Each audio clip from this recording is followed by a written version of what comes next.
Avant d'avoir l'âge qui permet d'être inscrit en classe de première année ancien CP1, il y a désormais le pré-primaire qui devient au fil des années un passage très difficile à échapper pour les plus petits.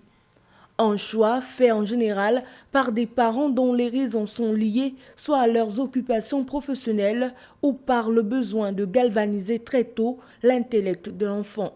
La société, avec les différentes activités, nous l'impose.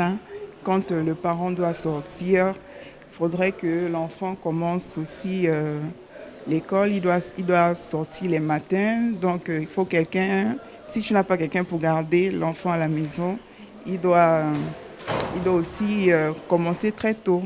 Et pour mieux comprendre ce modèle éducatif, nous avons interrogé une éducatrice préscolaire sur, entre autres, la différence qui existe entre une crèche et une section et les différents enseignements dispensés au pré-primaire.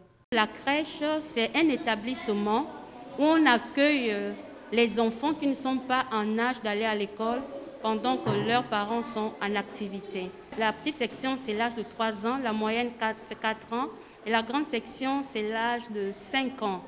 Quand les enfants viennent à 3 ans, 4 ans, 5 ans, les enfants apprennent déjà à lire, à écrire, à compter, à réciter, à chanter. Jadis au Gabon, l'école était obligatoire dès l'âge de 6 ans.